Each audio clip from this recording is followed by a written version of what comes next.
of the floor? Okay, none. Second on the agenda is update from Penn State Agricultural Extension regarding water quality within the county.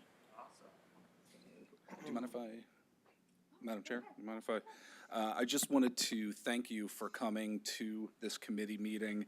I've only had one liaison meeting with the Penn State Agricultural Extension thus far since I've been on council over the past 6 months, and I was really impressed by all the work that the Ag Extension has been doing. And as I was being presented with a ton of information regarding water quality, I thought it was interesting because in all the years that I've been in public service, I have not seen, and perhaps I've missed it, but I have not seen a presentation with regard to water quality, and specifically here in Northampton County. I thought it might be great for this council, this committee, and our citizens at large to understand what's happening with the water quality here throughout Northampton County. So again, thank you so much for being here, and looking forward to the presentation. Awesome. Thank you, Jeff and committee, for having us here this evening.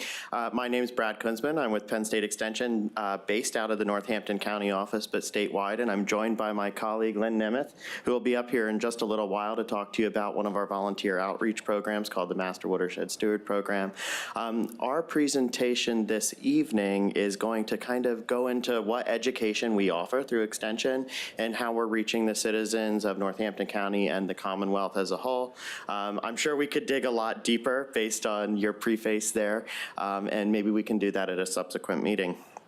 So at Penn State Extension, we believe all people should have access to science-based education. For one quick second, can Sure. you spell your last name for me? Kunzman, K-U-N-S-M-A-N. You're welcome. And we meet people where they are. So we are a network of team members that work and live alongside you. And we have extension educators strategically placed all over the state to meet your educational needs where you are. And of course, our customers are our residents of the Commonwealth. So they advise us. We have various different advisory councils, and we tackle all kinds of issues. And we start at a really young age. So if you're familiar, Extension houses the 4-H Youth Development Program, which is the first course anyone can ever have at the university, starting at 5 years old as a clover bud. So we get them young. But then we have various other programmatic areas. So our agronomy and natural resources, and that's where we in water quality and our Master Watershed Steward Program are housed. We have animal systems to help folks from anything from a small backyard flock or 1 or 2 rabbits all the way up to production agriculture. Energy, business, and community vitality, getting out there, helping folks write grants and improve their communities. Food, families, and health.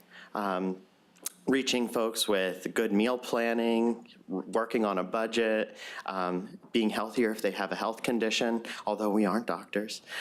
Food safety and quality, so chances are you've dined at an establishment. We issue a lot of ServSafe certificates across the state. And then our horticulture program, where the parent or sister program to the Master Watershed Steward Program sits, which is the Master Gardener Program, if any of you have utilized their services. So tonight, again, focusing on our water resources programming. My fuller title, in addition to just water resources, I'm newly appointed in an Ag Conservation Assistance role. So you'll learn more about that full program and how it's benefiting the Commonwealth and how I'm specifically supporting the staff here in Northampton County shortly. Overview of what we do in water resources at Extension. So drinking and residential water is one of our big components in how we reach a lot of citizens here in Northampton County. So that's through drinking water test kits that go to our Ag Analytical Lab services at the university, but we also have a myriad of other water tests. Pond management, mostly on a larger scale. So thinking of like ponds that would be in a farm setting or a former farm setting and now is a larger estate, all the way down to like fish ponds. And that's really to manage that pond ecology and aquatic invasive species, because we don't want animals and plants that are out of place to take over.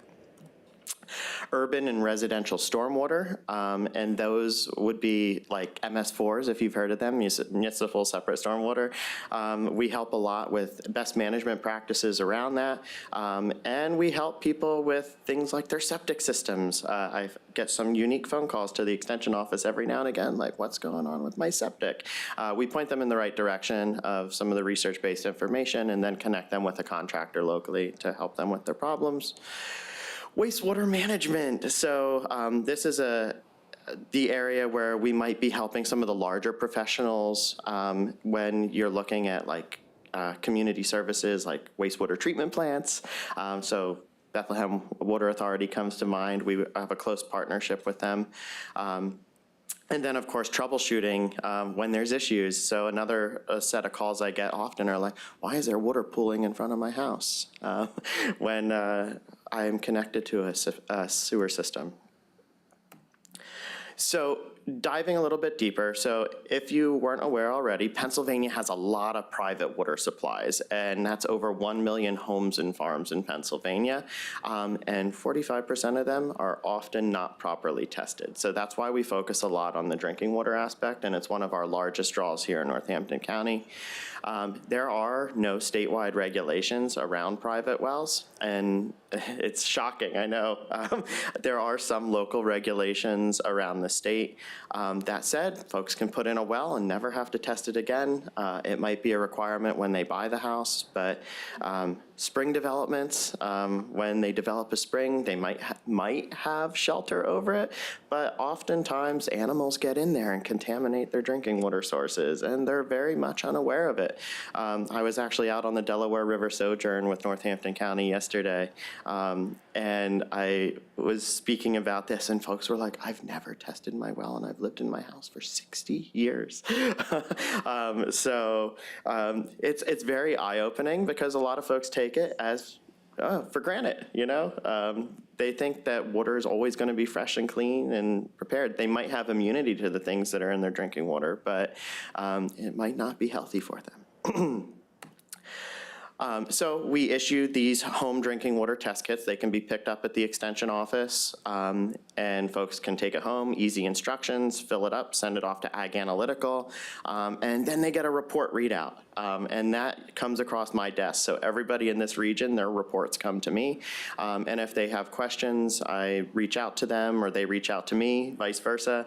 Or if I see something super glaring like bacteria, like E. coli in their water, we reach out to them pretty quickly and say, hey, you should probably get a system put in your home. You should not be drinking E. coli. In addition to that, we have like livestock drinking water tests because, you know, there's some contaminants in water that can affect our livestock herds here in the county. Irrigation water for nurseries and greenhouses because we want to make sure the water is meeting the right parameters and might not be detrimental to their plant propagation. Irrigation water for turf grass, that would be like our green industry locally, so we have a lot of golf courses in the area. And then, of course, pond and lake water management. And kind of in this order, I'd say we issue those tests and they come across. Primarily drinking water, that's our big one. Another thing we'd like to do is educate about best management practices in the community so our folks know what's going on with MS4s and how they too can have best management practices at home. So one of the things we have is this roadside guide for clean water. We've been doing a lot of programs across the Lehigh Valley with the roadside guide.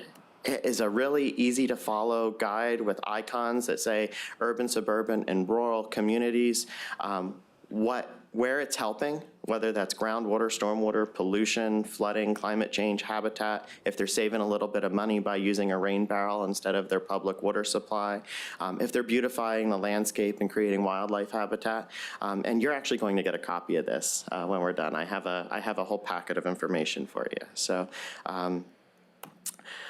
Backyard stream repair, and this goes hand in hand with what Lynn will be telling you about in just a little bit. So folks often have eroding streams, and our #1 pollutant in Pennsylvania is sediment. So we want folks to curb that at home. So we can teach this through various different tools we have, FISH being one of them, First Investigation of Stream Health, which is an online tool, a paper tool, and we have a youth tool, actually, which is very basic, but I'm going to give you all a copy copy that you can use for outreach. We have a new curriculum called Brook Meets a Stream Doctor. And in the back of that book, it has a stream health chart that even elementary youth can do to assess a stream. Live staking for stream repair, installing buffers on the farm or in your backyard. If you have a eroding bank, folks don't really like to lose that space to the stream, so what can they do to stop it from eroding away? Stream planting notebooks and our new simple solutions for your eroding backyard stream. I don't have copies of those to give you, but I encourage you to go on our website, and all of that information can be found on there. One of the hats I wear in Extension statewide is I am the Youth Water Resources Program Lead. So some of you who may have interacted with me in the past, I used to be the 4-H educator here in Northampton County for about 11 years before I stepped into this role.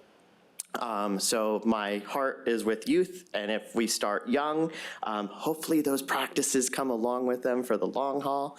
So Rain to Drain, Slow the Flow is an experiment-style activity that leads youth and adults to better understanding the movement of stormwater in their community. They start with a naturalized community, they go to a fully developed community, and then they start to implement best management practices to see how water infiltrates into the ground or runs off and causes issues. We also have a watershed decisions kit, which you're getting a copy of that tonight as well. And that is a hands-on activity game-based curriculum. So I feel as you're engaging with folks, you could have maybe a fun council night where you go through the activities in watershed decisions to see how from the headwaters to further down the stream, pollutants are starting to pile up. And then how can the community implement best management practices to make positive change? And there might be limited resources to do that, but what can we do to make that happen? Further on, highlighting the new book, which I'm giving you a copy of, is Brook Meets a Stream Doctor. So if you're going into any local communities and want to read a story to kids, you could pull out some chapters that are applicable to that community and teach them about stream health. But also, if you had time to implement a full-on program, there's 9 chapters there with lots of good information to reach a young audience with activities that are paired with each. So this will fold very nicely into Lynn's presentation, but over the last 6 years, we've been piloting the Future Master Watershed Steward Program, which is the youth component of our adult volunteer program.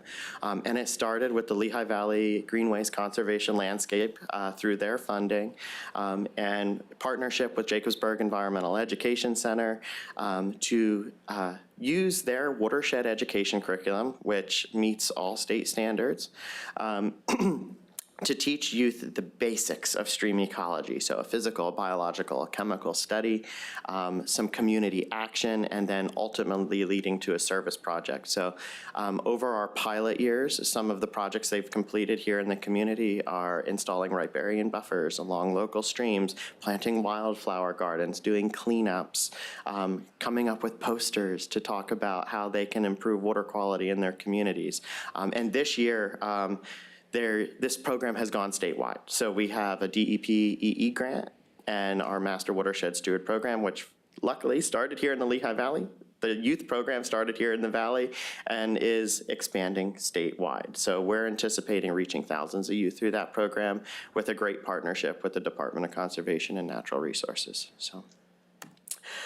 So for all of these things and so much more, you can find tons of water resources information at our main extension website. The other hat that I just transitioned to, which is the Center for Agricultural Conservation Assistance Training, is a very, very new program at Penn State. And we're so fortunate to have it. And it's come out of the American Rescue Plan Act. So $7.2 billion came to Pennsylvania in 2023. Our current administration established the Clean Streams Fund, which is $220 million. And if you've heard of ACAP, which is housed through farmland preservation here in Northampton County, the Agricultural Conservation Assistance Program was allotted $154 million, and our center was born at Penn State Extension.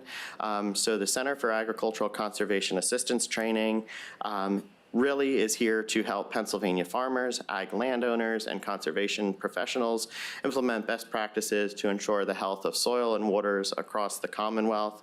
And our leg of that is providing training and education programs, which are hands-on, to bolster the workforce. So right now, there's a lot of changeover in the workforce, and there's a lot of young professionals coming into ag conservation.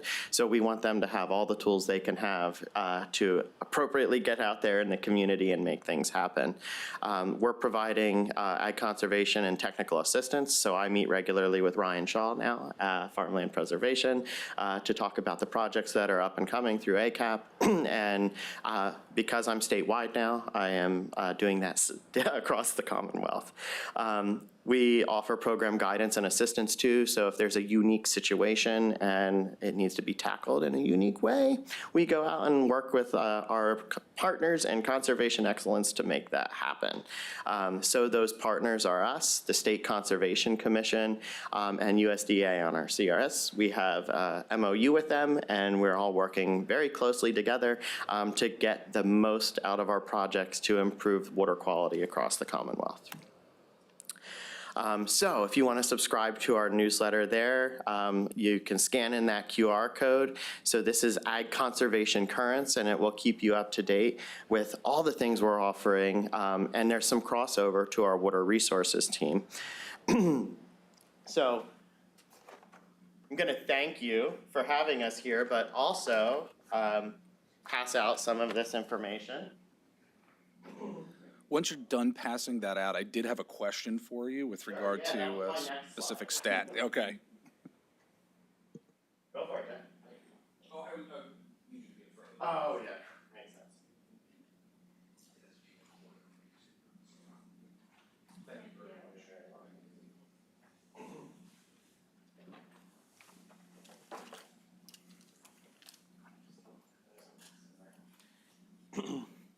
All right, Jeff? Yeah, so the question I had was, I'm astonished with regard to private wells. 45% of them are never properly tested. Yeah.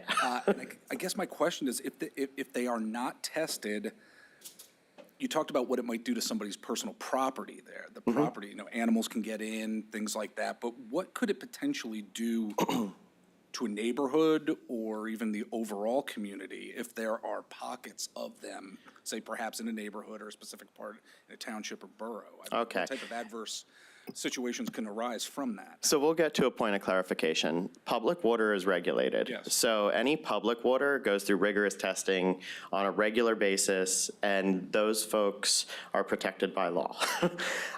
It comes to a home drinking well. So most of our common issues there are like things we call aesthetics. So at home, you might have like carbon buildup. You might have acidic water and get bluing on your plumbing. And if you have copper over time, it's going to erode your copper away. But what's worse, if you have an older home and there might be lead in your pipes, a more acidic water could leach lead out of the lines, and it could be detrimental to someone's health. Having bacteria. So it's very common, especially in more rural areas, that there is going to be some coliform bacteria in the water.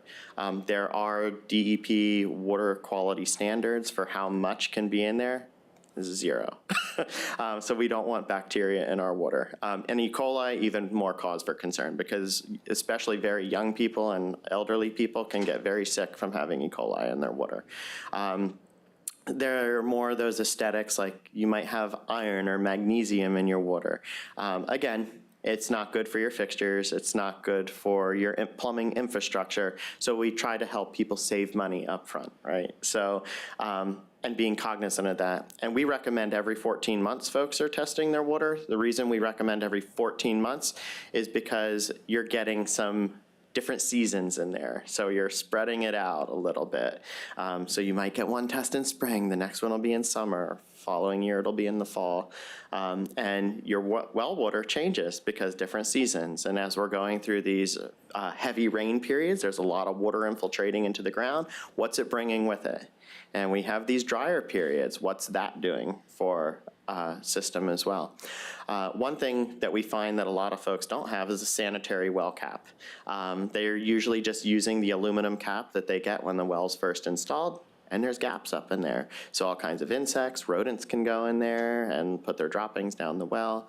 Our tests don't necessarily account for some of those things. But if they're getting in there, you will know that there's E. coli for sure, because that comes from their guts. But that being said, there's possibility for other viruses. Could really be detrimental to folks' health. Thank you for that. Thank you for that answer. I think the county should. I think we should be doing a little more outreach with regard to this. Yeah, so a lot of our programming has been funded by grants from the state level, and we're still on a grant cycle for those programs. And then again, because of our outreach with our water tests, if we have a glaring test or something that's a little off, I do have a small water test lab at the Northampton County Extension Office, and I'm not DEP accredited there, but I can run a very accurate test in my incubator and get all the parameters there. Well, thank you so much. You're welcome.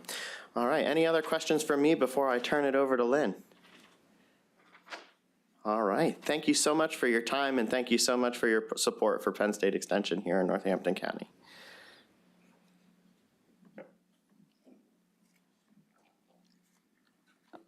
Thank you. Thank you for having us today, and thank you for your support of the Extension program. It's very important, obviously, to many, many people. So I'm here today. I just started, actually, in May as the coordinator for the Master Watershed Steward Program in Lehigh and Northampton counties. I came from Arizona, where there is no water. And so it's wonderful to be back. This is the area that I grew up in. And I was the CEO of a botanical garden in Arizona. So I'm a plant person, and it's perfect for me to be back here doing this work.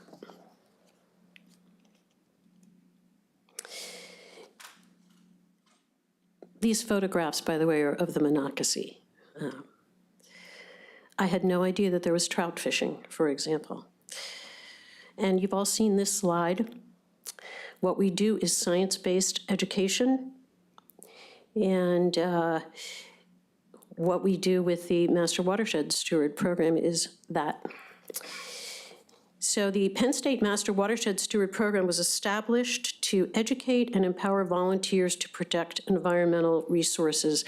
As Brad mentioned, it was started here in Lehigh and Northampton counties in 2013, so we're a little over 10 years old. What we do is create partnerships and leverage resources to increase watershed restoration and awareness, educate the community about water and natural resources, along with the other programs that the Extension offers, and then we advance on-the-ground restoration projects. This photograph here is from Bushkill Creek. So what is a watershed? We all live in one, actually, and this is a great graphic that shows what a watershed is composed of. The creeks, springs, streams that feed into a larger body of water. So we all live in one here. And watersheds are natural systems, and they've really been affected here in Pennsylvania, as I think we all know, by development, by agriculture, by roads, all sorts of things. And so how we live on the land affects the quality and the quantity of water resources within each of the watersheds. So what do we do at Master Watersheds? We assist with stream restoration projects. There are 86,000 miles of streams in Pennsylvania, and all form various watersheds. Interestingly, in Arizona, less than 1% of the land is riparian. So this is a huge change for me after many years. So we teach stream ecology or wildlife habitat classes. We answered landowner questions about backyard stream repair. Brad mentioned that people don't want to see their backyards eroding into streams. for example. They also don't want to see their backyards taken over by invasive plants, and that is a big part of what we do with this program, too.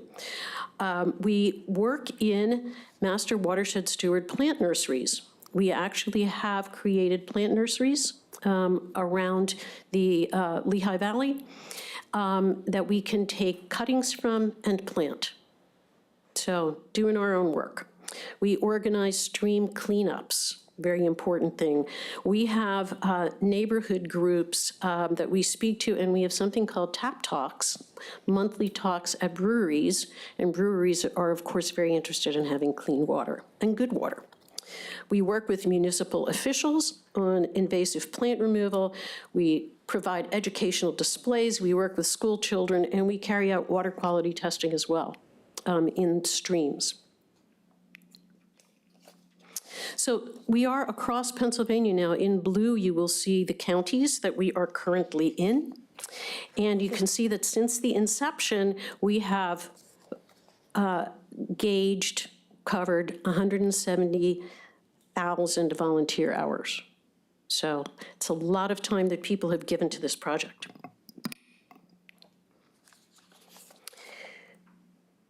So Lehigh and Northampton, by the numbers, there are 62 creeks, streams, and rivers here in Northampton County and Lehigh in the valley. 96 active master watershed stewards, 4,400 hours were contributed last year, and we have 45 watershed-friendly certified properties, and I'm going to talk about that in a little bit.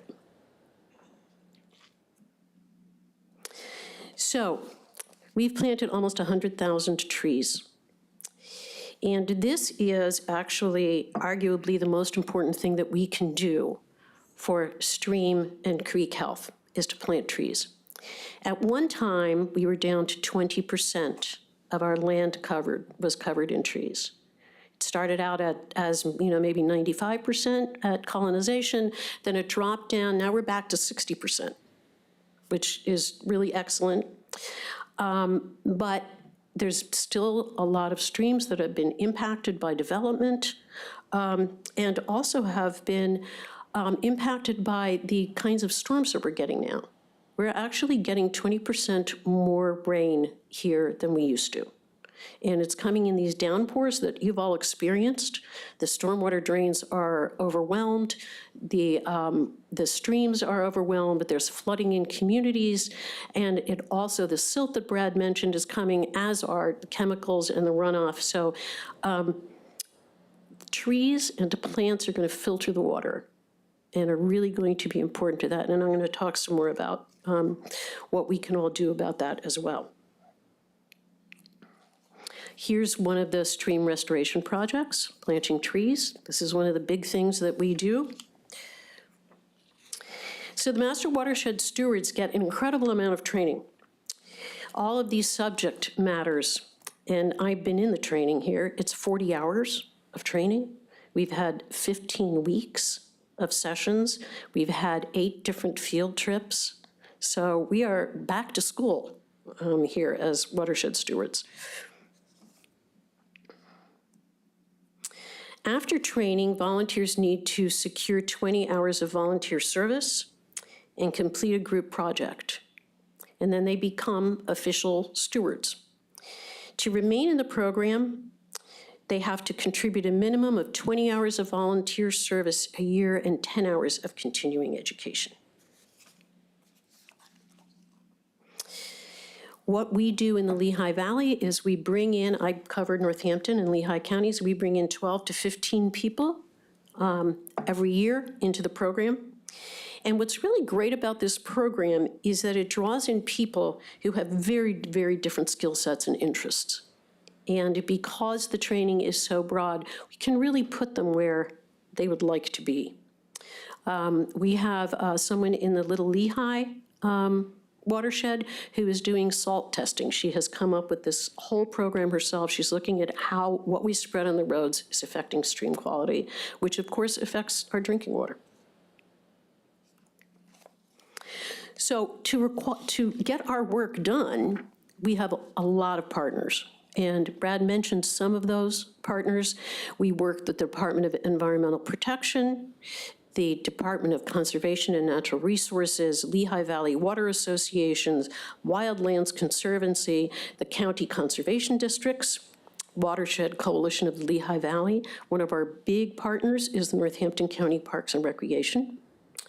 As a matter of fact, Jim Wilson is doing a TAP Talk next week at Seven Sirens Brewery in Bethlehem, and he's talking about the 50 years of Northampton Parks and what has been accomplished here. And those are free to the public.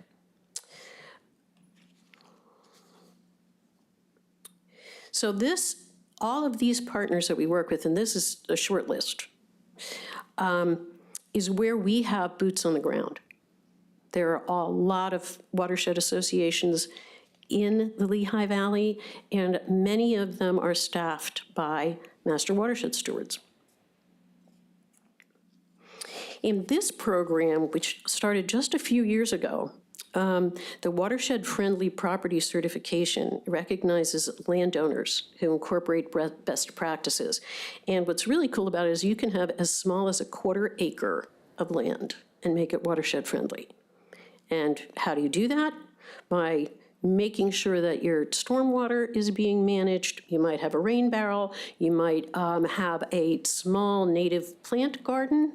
But all of those things contribute. And so I'm going to actually do that on my property in Bethlehem, where I have 1/3 of an acre. So I haven't told my husband yet that I'm going to rip out the lawn, but he'll be fine. So the next few slides that I'm going to show you are photos of our volunteers in action. Here we've got a drain pipe garden and people building rain barrels. These are all programs that we offer. We staff displays at community events. We try to educate people about invasive plants. You can see this beautiful honeysuckle. Everybody loves honeysuckle. I'm sorry to say it's invasive, although there are native honeysuckles that you can find and plant. We do TAP Talks. I mentioned that before. It's a great way of bringing people together in an informal situation and teach them something. The riparian buffer restoration projects, I mentioned that earlier. Planting trees is one of the most important things that we can do. We do live stake and stream bank planting. And what live stake is there are certain kinds of plants and shrubs that you can just cut a branch off and stick it in the ground if there's water, and it will grow. I'm simplifying, but really it's quite an amazing thing. So we also provide maintenance and signage and brochures. So for example, I'm volunteering with the Monocacy Creek Watershed Association. We just went out and did a survey to see how many of our trees are still alive. And so then we can plant more trees. And we are also putting together a strategic plan that is looking at what invasive or non-native plants can we realistically remove from the area that are going to help. So a lot of people say, so what's the deal with invasive plants? Why should we care about that? They're still plants. They're still green. They're still providing wildlife habitat. Well, not exactly. The native plants are the ones that the pollinators and the wildlife evolved with. They are in sync, and they pollinate the natives. They're not necessarily going to pollinate the invasives or what they need, get what they need from invasives. So taking out the invasive plants and planting natives is going to help immensely. When we're talking about restoring riparian areas, it's not just about the water, it's also about the wildlife in the water, like the trout and the bird life and the recreation that we get with the waterways. And then those riparian areas are also wildlife corridors. So the work that the master watershed stewards do covers a huge area of importance. This is a huge tree planting project. And here we have volunteers building demonstration rain gardens, bioswales, naturalized stormwater basins. You know, those stormwater basins can be really ugly, don't you think? I mean, I think they should be vegetated. I mean, there's a way to make them actually serve a purpose other than just a dump for water. So Brad talked about water quality sampling and monitoring. Our volunteers go out into streams to do that as well. And we have some volunteers that have been doing this for 10 years, like in Bushkill. I mean, that's all they do is the water quality testing. And, you know, this is our drinking water. It is the water for our trout, which is very important here in the state. So these boots on the ground are really important. So what is it that we can do in terms of improving the water quality? Plant trees and restore riparian buffers is probably the most important thing. Adopt best management practices for stormwater ponds. Some of the ponds are not really working as, well, they're retention basins. They just hold the water for a little while and then it goes out. They're really not filtering the way that they should be. So that's something that we really need to be taking care of. I actually talked to DEP about that. Some of our people from the Monocacy Creek Watershed Association went and spoke about their concerns about one of the huge warehouses that is going in. And because of the runoff that's going to go into the Monocacy. And so I said, you know, the state should be looking at the requirements here and really should be amending them as we get these different kinds of downpours that we've been getting. And they said, yes, you know, you're absolutely right. But do you know how hard it is to change those requirements? But that's the kind of thing that we are, that we want to educate people about as well, is these best management practices. How can we really impact water quality? We're not necessarily against the warehouses or development, but we know what we need to do to mitigate the impacts on our water quality, and we should be doing that. We can convert lawns and plant more natives. That's going to control runoff. We can reduce use of pesticides and herbicides, and we can learn and educate our communities. And I love this little graphic I found. What goes on the ground ends up in our water. So water is obviously one of the things that we need to survive. And watershed stewardship programs are about clean water, but they're also about more. They're also about plant life, because we're planting. And we need oxygen, and plants support our pollinators, and we need food. So when we conserve watersheds and riparian corridors, we're supporting wildlife and recreation, as well as all the services that we get from the environment. So as you can see, I'm pretty passionate about this program. And, but I think the people that are involved with it are too, because it's about our water. I mean, really, what could be more important? If we have time, I have a short video. Would you like to see it about the program? Okay, great.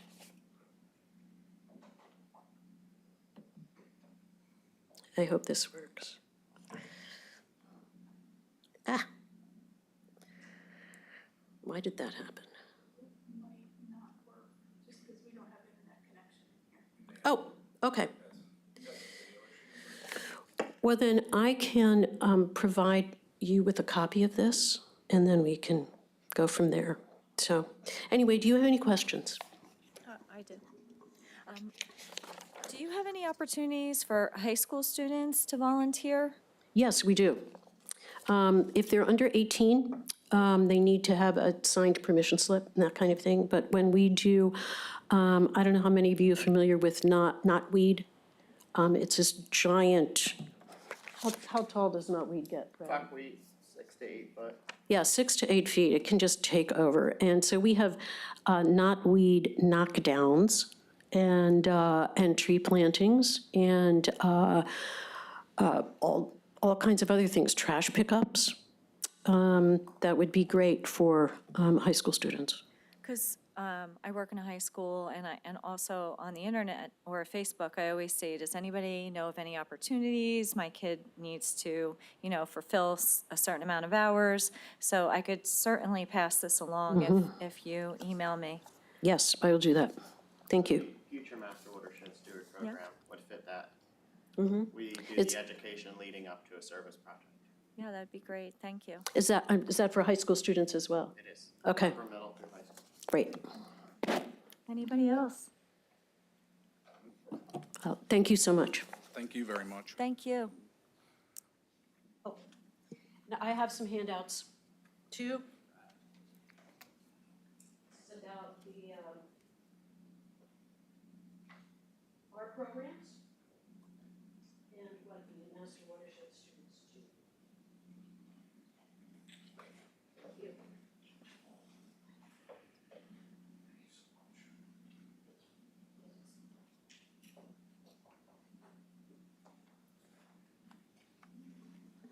Okay, next up on the agenda is discussion on livable landscape DCNR grant application projects. Oh. Do you want to do livable landscapes first, or? Do the livable landscapes first. Okay.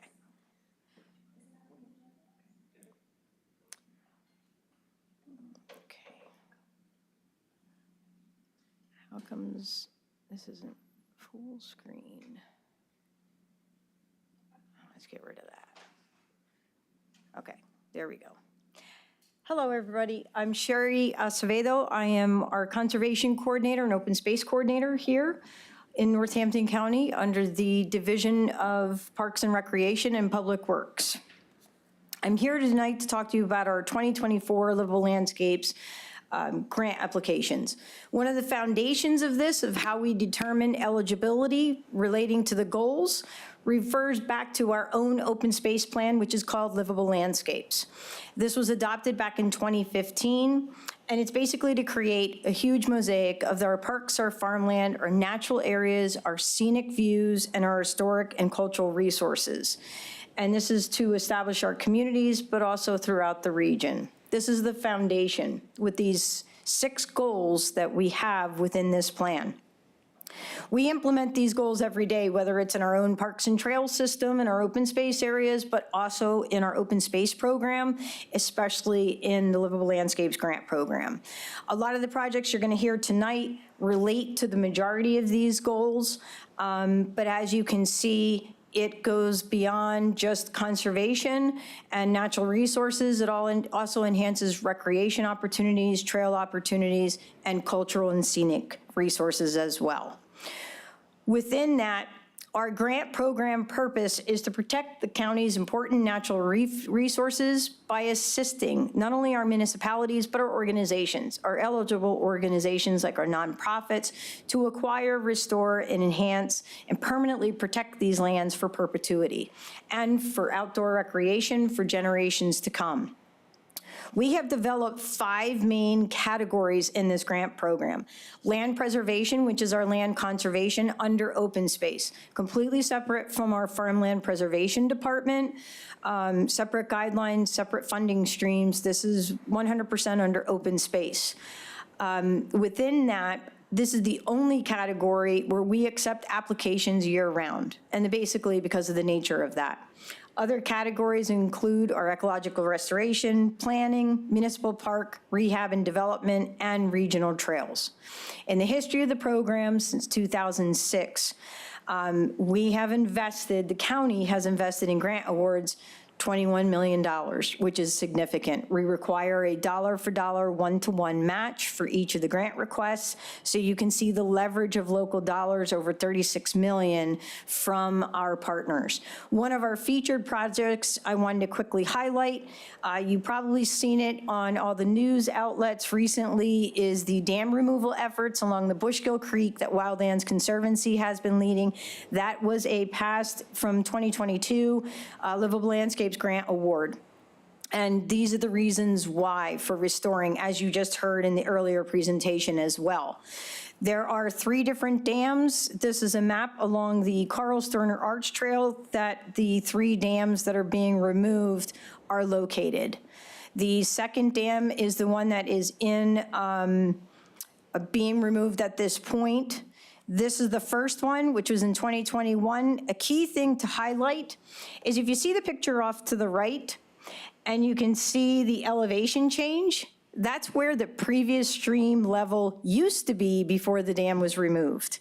So you can see the significant drop, restoring the stream back to its natural flow, natural channel, and of course that helps with the aquatic life as well. This is the most recent that was done here in June.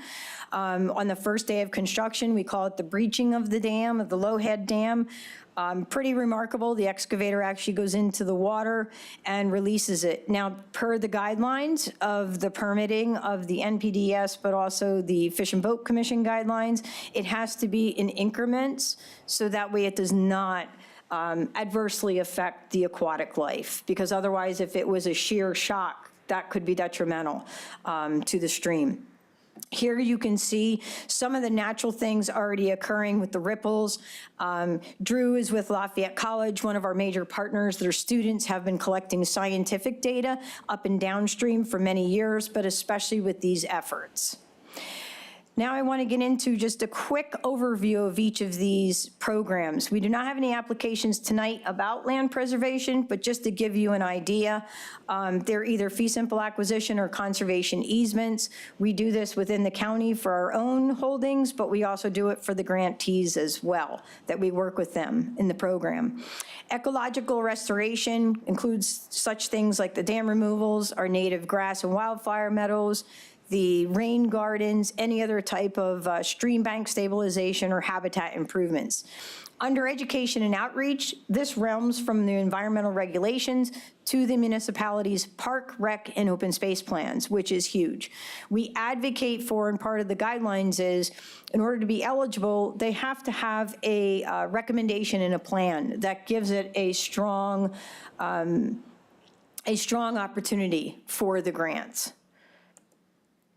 Under the municipal park development rehab, this is one of our biggest categories. It's to help and work with our local municipalities on all of these aspects, whether it's passive recreation, active recreation. But one of the things that we have incorporated into that we stress in our grant workshop, is the incorporation of the BMPs. Some of them you've already heard here tonight, but those are the stormwater management strategies. Because of the excess of the rain flow, we're very concerned about the amount of impervious surface versus pervious surface, and how are the applicants addressing that.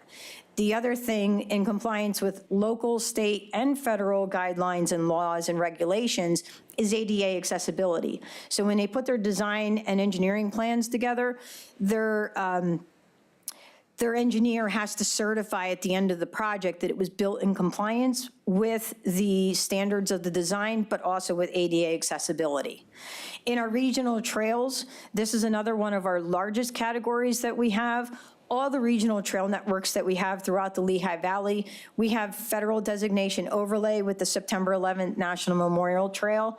And then, of course, our water trails are included with that as well, in addition to our local trails like the Two Rivers area. Here's a map Lehigh Valley Planning Commission put together many years ago, back in 2010, of our top trail gaps, and an analysis of our open trails versus conceptual versus ones that are in the planning stage or construction phase. What we refer to as passive opportunities is non-athletic. That's the easiest way to say that.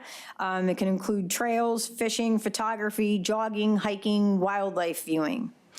When we talk about our green infrastructure improvements, off to the right, that picture is an example of our own bioswale conversion that we did at Louise Moore Park.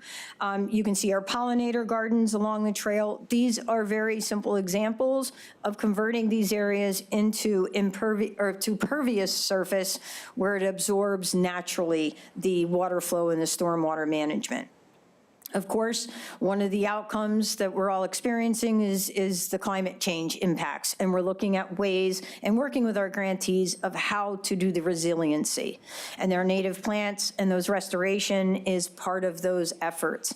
You can see this with the Delaware River flooding and our own Fries Run County Park as well.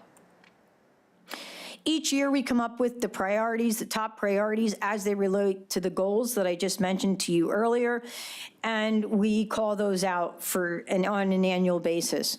That goes out into an announcement and a press release, and then I host a grant workshop, and then I work with each of the grantees individually as follow-up. Within this, one of the categories of municipal parks is we put funding caps. The reason why we put those funding caps on is because of the funding that we have available. We want to make sure we can help more communities, which means this is a very competitive process. And within that, we are looking for ready-to-go projects. We are looking for in the evaluation, based upon that competitiveness, how is that project consistent, not only with our own livable landscapes plan, how is it with their own plans that they have, whether it's a master site plan, municipal park rec and open space plan, or a comprehensive plan. Same thing with regional and state plans as well. And do they have the ability to complete the project? Do they have outstanding? And was it a complete application? That's one of the biggest things is, did they have all of the items that were on the application checklist? We have a review committee that we go through the process with to evaluate each of them. So the review committee, and myself as the administrator, and Brian Cope, our superintendent of Parks and Recreation, as we evaluate these projects. These are the projects that we're providing forward to you as our recommendations. There are 6 of them. First, the first 3 under OSI Municipal Parks category are Lower Mount Bethel Township.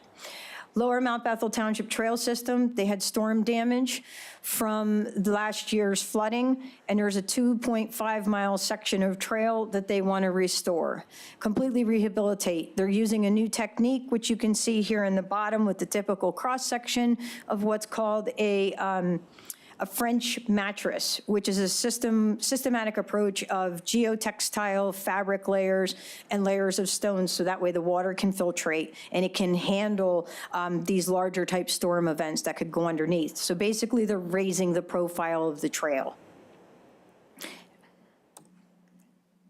In that project, they're requesting $75,000, and they have an overmatch.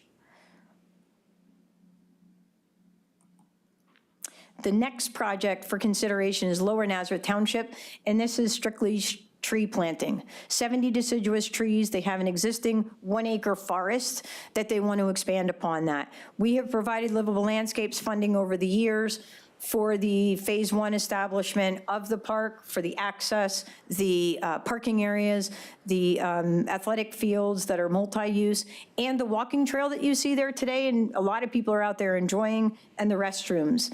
Part of that walking trail goes through this 1-acre woodland, and they see the benefit in having the trees, so they want to expand that with native deciduous trees, and there's approximately 70 of them that they'll be planting. Yes? How old would the trees be that you're planting?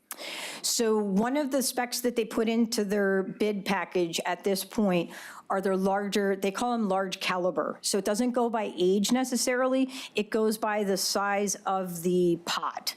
So they are looking for not the saplings or the seedlings, they're looking for more established. So they could be a 5-gallon pot, 10-gallon, and there's certain parameters within that they have in the bid specs. Thank you.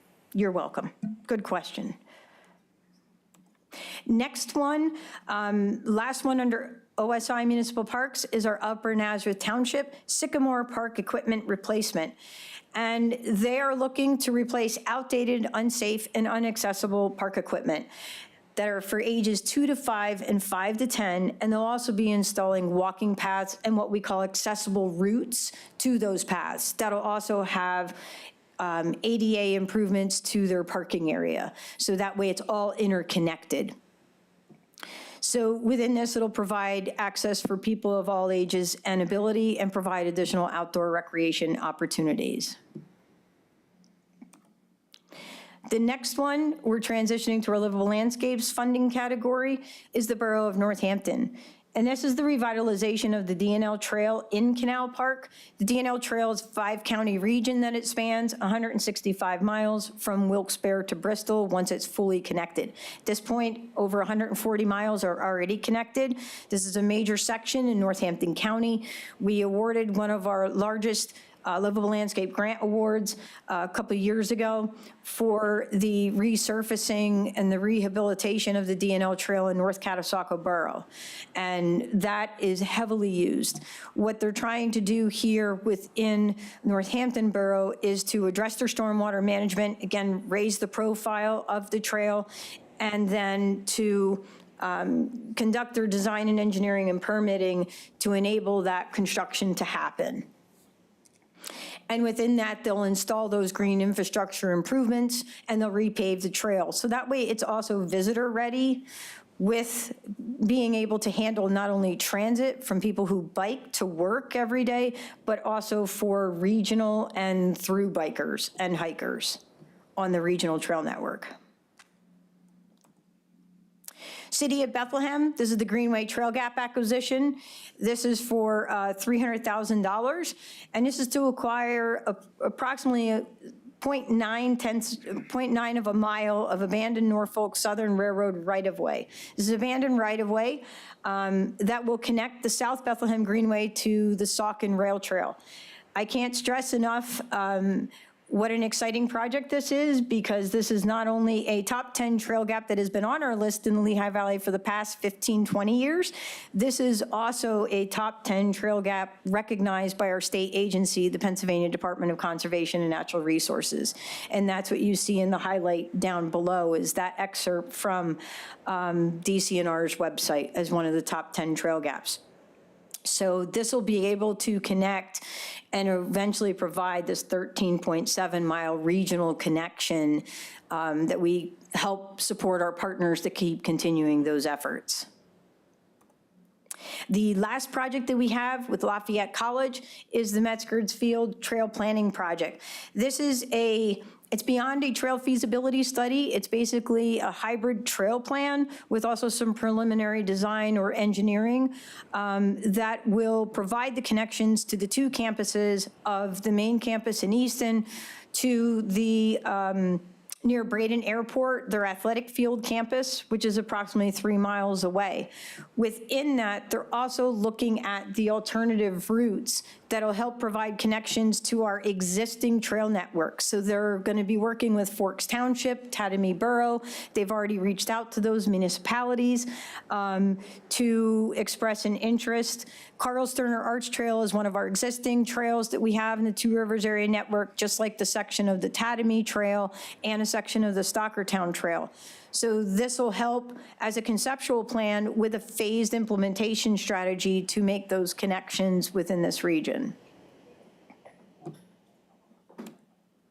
In summary, we have the 6 grants totaling $649,343 into the 2 funding categories for your consideration. Any questions? The second to last project, the acquisition of the land owned by the railroad company. Yes. What else is, so you're purchasing the land, you're acquiring, how much land is that? So the city of Bethlehem, it's just under a mile. Oh, okay, just under a mile. And then you have to build the trail as well? Is that part of it? Yes, that'll be their next phase, is go into design and engineering. This is phase 1 of the acquisition, so that way they have the property, because they won't be eligible for any funding through any grant programs at any state, federal level, or even local level until they have ownership and control of the property. So that's the first goal, is to gain that as a fee simple acquisition. Gotcha, thank you. Yep, You're welcome. Really quick, is there any way that I could actually get this emailed to me, this presentation at all? Because just from a data standpoint, this has been fantastic. This is Thank you. fantastic. So, Yep. it's a great. Eileen has it. Thank you. And if you're interested in the trail network, look up the link, all capital letters, that's our trail network. You can see all the existing trails that you can recreate on today. Mr. Giovanni? What's going on with Upper Mount Bethel Preserve? What's going on there? The last I'm aware of is they have a master site plan that they're near adoption, or they may have adopted, and they're trying to look at their phased implementation strategy for development.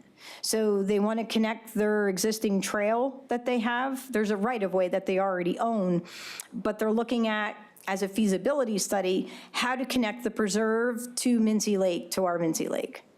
So they have a couple of moving parts that are going on with that. They've, just like we did with our Mincy Corridor Greenway Plan, they were starting implementation of some of the phases as they were working on the plan. So the feasibility study was one of those early implementation projects. Yep, Anything else? All right, thanks, Sherry. That's thank you. wonderful. I appreciate your time and consideration. Thank you. Okay, You want me to close this? Just close it? Okay. next up is the discussion on greenways, trails, and recreation program grant application and the Gold Farm Preserve Phase 1 development. Okay, good evening, council. On the agenda for tonight's council meeting, there is a resolution for council to allow us to submit a grant application through the state DCED office and their Greenways, Trails, and Recreation program. The grant application we would be submitting is for the Gulf Farm Preserve. We completed a master site development plan for the property a few years back. Essentially, it's a 160-acre property in Plainfield Township that we're looking to turn into a passive recreation as well as an educational area with a pavilion that could host events. So the first stage of construction, the first phase of construction would be to install a parking lot to not only service the future Gulf Farm Preserve, but also the adjacent Plainfield Township Recreation Trail and the 9/11 National Memorial Trail as well, which is nearby. So phase 1 includes the parking lot, stormwater management improvements, signage, as well as some native plantings. So last year, we secured a grant from the state, or from DCNR. This year, we are requesting a $250,000 grant through the Greenways, Trails, and Recreation Program. Currently, the design work is completed, the permitting is completed. We're in the final stages of the land development process with the township. If the grant is approved, we'd be ready to begin construction next year.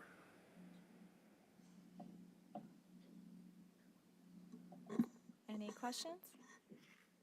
No? All right, thank you so much. Thank you. Okay, that concludes all the items on the agenda. Can I have a motion to adjourn? I think we just adjourned. Okay, there we go. But I'll make a motion.